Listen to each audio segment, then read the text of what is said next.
What started as protests quickly turned into acts of vandalism and graffiti.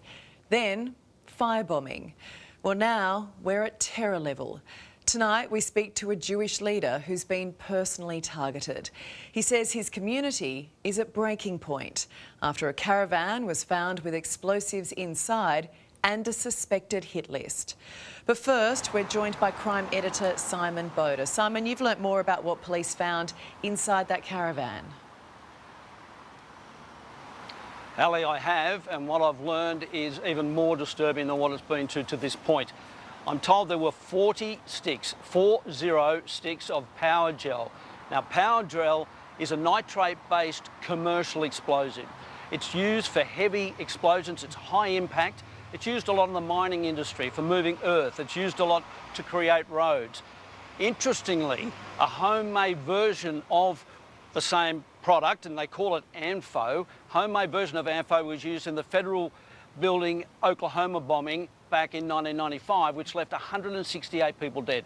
So this explosive is highly volatile. We're told that there was no detonator found in the caravan, but still the fact that it was there is obviously of grave concern. Yeah, and so much of it. And look, what more do you know about the person who owns the caravan and is now in police custody?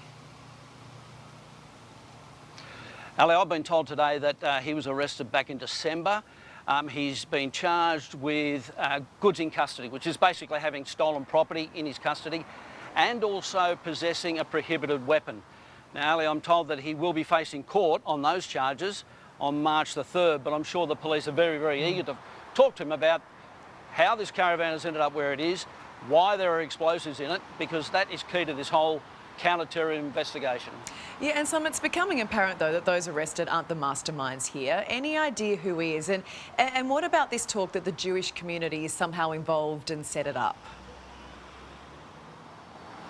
Well, Ali, I think you can put a full stop to that claim. The police I'm speaking to are very, very concerned about this incident, the fact that the bombs or the explosives have been found in this caravan.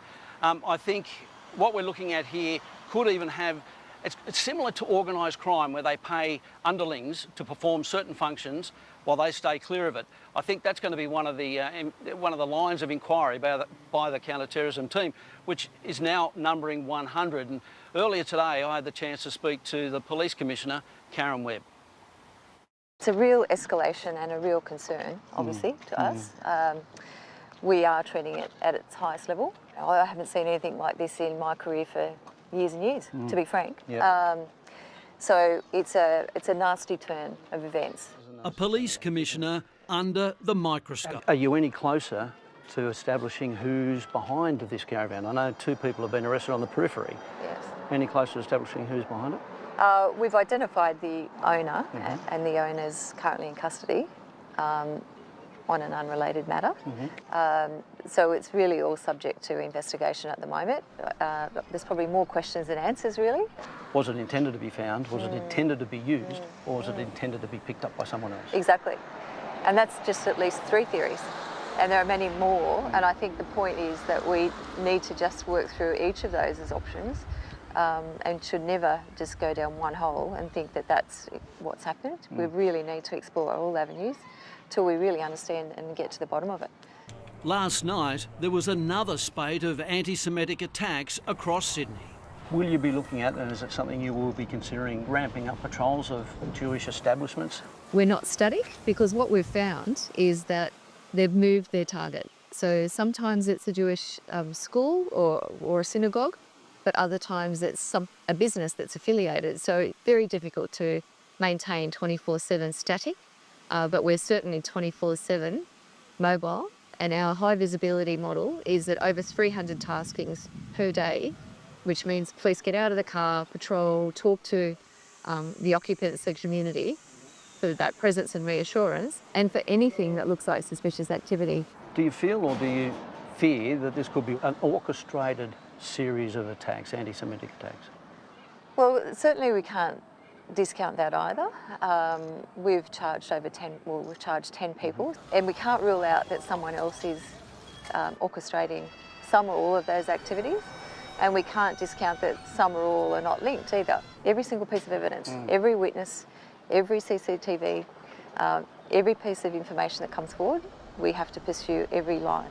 Can you explain why the discovery of the caravan with all the explosives in it has not been declared a terrorist act? Are we looking at acts in preparation for a terrorist event? That's at the highest level. Do I need to give police additional powers? At this stage, we don't need additional powers. We've got plenty of powers in this state, and we can still charge with terrorism without invoking terrorism powers. But she will if needed. We've got to be one step ahead. We've got to be agile. And that was the New South Wales Police Commissioner Karen Webb talking to Simon Boda there, and there is still, as we heard, so much they don't know. Well, our next guest knows exactly how it feels to be targeted. Just 2 weeks ago, the former home of Jewish leader Alex Rivchin was vandalised in an anti-Semitic attack. In the dark of night, the street was set on fire, flames roaring towards homes where families slept. Cars burnt and vandalised with shocking graffiti. Red paint was splashed across the front of the house where Alex and his family raised their family. He arrived back in the country this morning from Auschwitz, where he'd been marking the 80th anniversary of the camp's liberation. And Alex joins me now. Alex, you just heard it straight from the police commissioner herself. She's never seen anything like this in her career, and there are more questions than answers. That's really scary. It is. We're in a very disturbing place right now. We've been speaking for 15, 16 months about fraying social cohesion in our society. We're well beyond that. We're now at a point of national crisis. We're dealing with large-scale terrorist attacks targeting the Jewish community and all Australians. And to see that there was an attack of this scale, of this intensity, intended for the Jewish community and other Australians, it's utterly devastating. Can you believe we're even talking about this? And did you ever think you'd be fighting this fight here in Australia? You know, part of me is in utter disbelief because this is a country that I love and I know, and it's not who we are. And it's not part of the fabric of this country to turn against each other in the way that's been happening.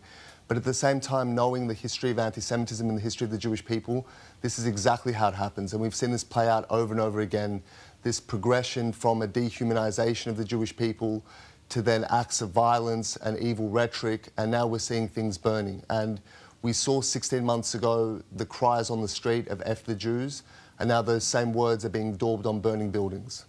And I think if you look here in Australia, there has been a sense of complacency. It's almost that, oh, that's a Jewish issue, it only affects Jewish people.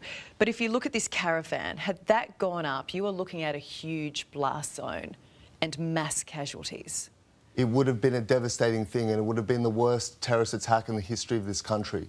And it wouldn't have, as you say, merely targeted the Jewish community, it would have targeted all Australians. And this isn't something that we can be complacent about. It's not something which we can ignore. It's not something which we can say it's part of a faraway conflict that has nothing to do with Australians. This is on our streets, in our cities, and we have to deal with it before there's a catastrophe. The caravan was discovered on January 19, 2 days after your former home was targeted. When did you find out about it? I found out about it very recently. I was in transit on the long flight from Poland back home, and my phone was going off. I made the mistake of turning my Wi-Fi on the flight, and I saw the news articles, so it was quite late. I understand the So hang on, so you found out the same time we all found out? That's right, that's right. As a leader of the Jewish community, you weren't given heads up that this had happened? I was not. I understand that the police have their operational reasons for doing that. I think they wanted to, you know, keep the community calm and to avoid hysteria. But I think that by somehow this matter leaking to the public and the Jewish community and its leadership finding out about it in that way rather than from the police, I think it's created more panic and more confusion and more concern, because the attitude of the public will now be, what else aren't we being told? Yes. And is that your concern now? Well, if we weren't told about this, what else haven't we been told about? Look, I do have that concern, because we know that there are malevolent actors in our society. We know there are evil people among us that want to burn, that want to destroy, that want to kill. And it's difficult to know how many of these people there are, who funds them, how organised they are. It's impossible to know. I have great confidence in the police. I know that these men and women wake up every day with the sole mission of keeping Australians safe. I have no doubt about that. And I put faith in them and their operational tactics and so forth. But at the moment, there's a lot of panic in the community, there's a lot of fear in the community, and I think until we see arrests and we see wide-scale arrests of people and the justice system running its course, there'll be even more concern in the community. Because inside that van, not only the explosives, but a list of Jewish targets. Do you know what or who was on that list? I can't really reveal that aspect of it, but I understand. But I'm not asking you to name them, but do you know what was on that I've been list? informed of some of those targets. They're not individuals, they're more institutions. But it's concerning, the fact that people are committing these crimes as plans, as conspiracies. These aren't acts of passion or spontaneous attacks. A lot of planning is going into this, which raises the concern about how is this organised? Is there organised crime at play? Are there foreign actors steering all this? Because obviously there's a great similarity between all of the attacks that we've seen, down to the writing that's daubed on the walls. But until we see arrests, I think there's going to be even more concern in the community over what's happening. Yeah, and it is hurting people we love. It is. I mean, how do you explain to your kids what's happening? You know, it's not easy. After my former home was targeted, you know, I had to field some very difficult questions from my daughters, and I think it was the first time in my life I couldn't answer a question. But how do you explain to 10 and 8-year-old girls that people are targeting us because of who we are? How do you explain that maybe we're not safe in our own homes? But there are people among us in our society who wish to burn things, burn the places where Jews are, and it really harkens back to the darkest periods of human history. And I can't believe that this is where we are now, that on the 80th anniversary of the liberation of Auschwitz, which I just attended, we're now seeing the similar signs and similar steps towards destruction that we experienced those decades ago. I know you only landed this morning and there to mark 80 years since the liberation. You must be sitting here right now going, how have we not learnt any lessons from the past? Yeah, I mean, it feels like after the Holocaust, the global slogan that emerged, the pledge that emerged was never again. Yeah. But it's clear to me that those are trite words and we've learnt nothing. That humanity is no better, no more compassionate, we're equally susceptible to manipulation, we're equally bad at spotting evil when it's staring us in the face. And it really disturbs me because that's how, through that sort of complacency, that sort of delusion, that's how terrible things are allowed to happen. And one thing you learn from being at those sites of massacre and the Holocaust is that it's carried out by ordinary people. These weren't cogs in a machine. These were at every step in the destruction process, from the betrayal and identification of Jews, to the plunder of Jews, to herding them into ghettos, forcing them into cattle cars and ultimately into gas chambers. This was done by ordinary men and women.